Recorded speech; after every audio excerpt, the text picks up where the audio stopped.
Right, Claire, thank you so much for joining us.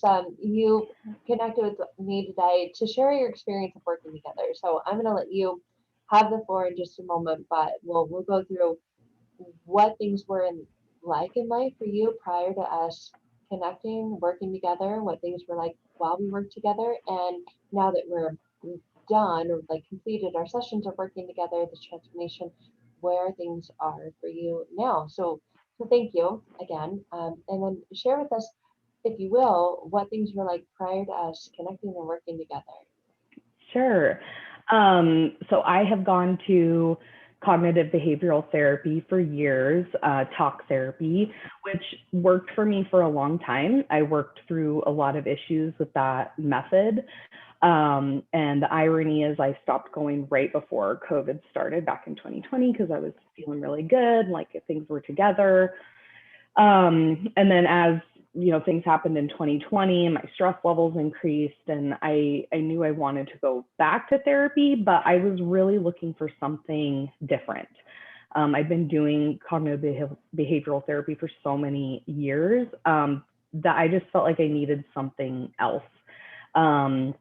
And I wasn't really sure what that was. I was dealing with this feeling of being disconnected from myself. So I felt like I really understood myself on a deeper level than I ever had. I really felt like I knew who I was.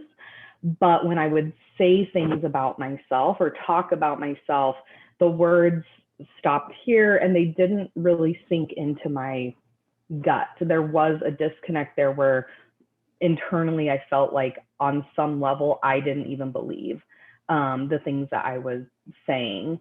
But it was really hard to put my finger on and describe what that feeling was. So I've tried to focus in on something specific, like what do I really want to go see somebody for? And what started me on this, journey of finding you was I've been deconstructing the faith I grew up in for a long time. And I was kind of caught up on this religious trauma and religious guilt that I had in my life. Oh, dropped my headphone. And that I knew was holding me back from a lot of things. And that's where I really thought like the crux of my issues were. Don't get me wrong, that is a huge piece of my story but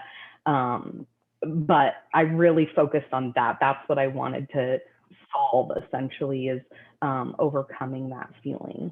So that's kind of where I was before I found you. Yeah. And if you don't mind me asking, Yeah. you have to share anything you're uncomfortable, but what was it that you feel like was lacking in the previous methods you were using that wasn't getting you that missing piece essentially? It is so funny because I only have that perspective now, where I can look back and say it was because I was completely missing the inner child work piece. I hadn't done that with anybody before. That wasn't even on my radar. I had thought that if someone had asked me, I'd been like, oh yeah, I dealt with, stuff from my childhood with my parents a long time ago, because that stuff comes up in cognitive behavioral therapy too. But it was not at the level that I understand now what that work entails. So I think that's where that fell short for me, is that really intense inner child work.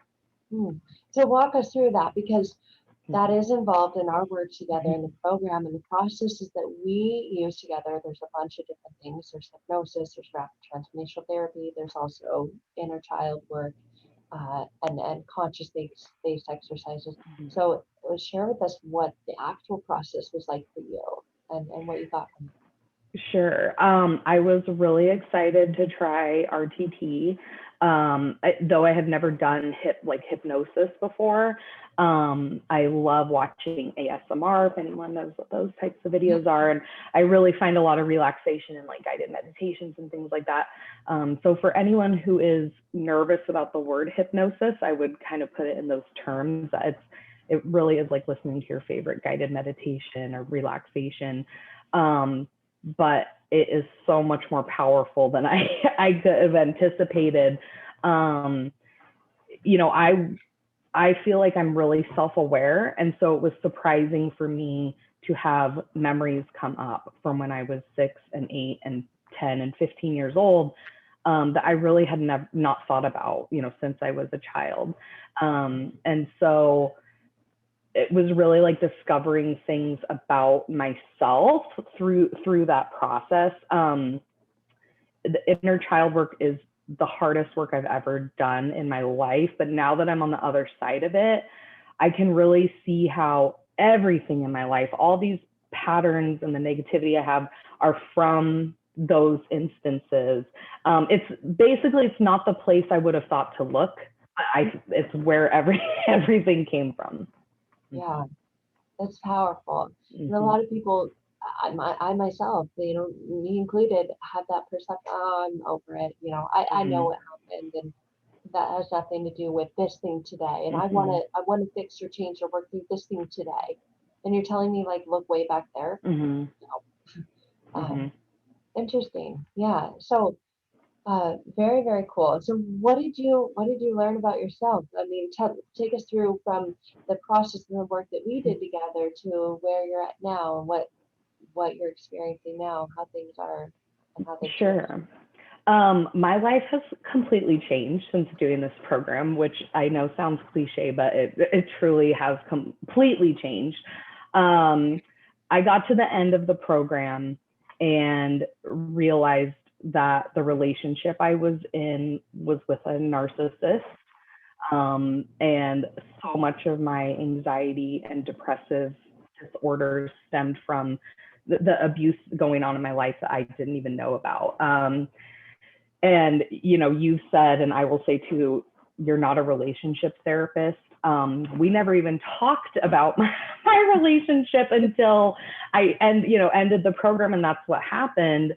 Because that wasn't my focus. That's not what I came into this program for. I specifically came into it for religious trauma, healing from childhood wounds, connecting with myself. But through that journey, I got to the end of it, and it was so clear to me that I had this person in my life who was so incredibly toxic and the source of a lot of problems in my life. And it's not that going in, it's all of a sudden. Of course, I've had problems in my marriage for years. Things were rocky anyway when I started this program. I was kind of going into it as an escape from that, honestly, of like, I want to work on these other things about myself, and I can't really deal with what's going on over here. But I found, through doing the work, specifically the inner child work, I found that connection to myself. And then it was like, I realized, oh, I'm with a narcissist, and you can't go back underground after that realization. Once you are ready to look at it, and that's what it is. I wasn't ready to look at it. I wasn't ready to deal with it or talk about it, and I just hid that stuff from myself. But once you are ready to look at it, there isn't really any other option but to, I'm either going to cognitively choosing to stay in this place that is detrimental to my mental and physical health, or I'm going to move forward with my life. And that's what I did. So my ex-husband, I moved into a new house. Like I said, my life has completely changed, and all for the better. Not that it hasn't been the hardest thing I've ever done, but the most rewarding for sure. Amazing. Yeah. And that anxiety and that depression that you talked about that was there now, what's the experience with that now? It's amazing. Like, I really truly feel free from it. I really do. Not that I don't have everyone has bad days. I still have plenty. Yes, I still have plenty of bad days. But we were talking before the call, and it's a different feeling now.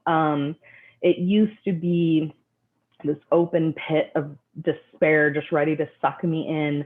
I didn't know why I felt that way. A lot of times I couldn't even identify what had triggered it. I woke up on the wrong side of the bed, or, whatever. And, now I know it was because of like abuse that was going on in my life that I wasn't aware of. And so I really feel healed from that, partially from removing myself from the situation. And then, a big part because of the work, you and I did together, where I just have such a different way of thinking about my thoughts now. And that it's okay to be sad. It's okay to be angry, but I can identify those feelings and where they're coming from. And I don't just get this vague, overwhelming sense of dread that has no beginning, no end point.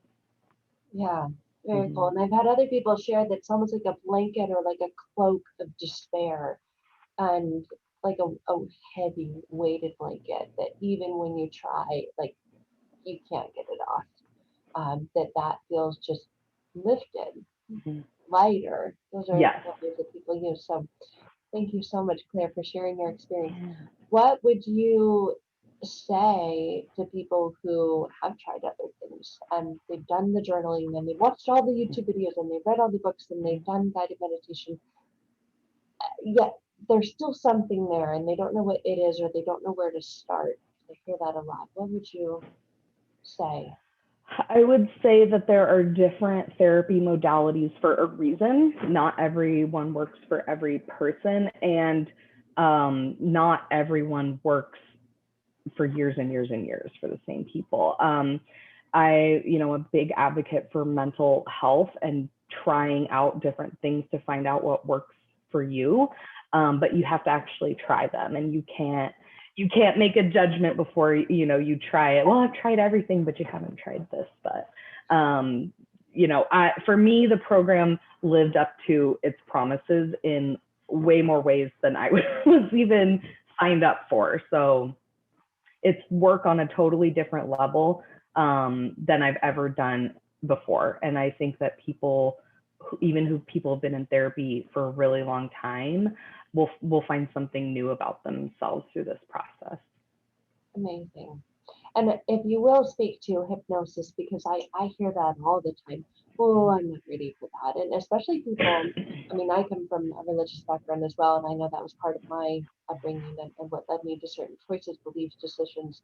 They're like hypnosis. It's just, oh, it's mind control, it's brainwashing. What was your experience with it in the setting that we utilized it for?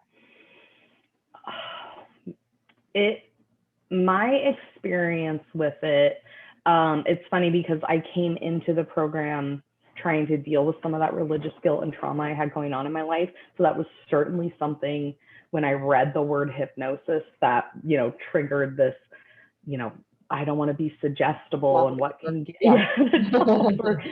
get in my head, and I don't feel like I ever specifically had to deal with that fear. It just went away, honestly, from the first session.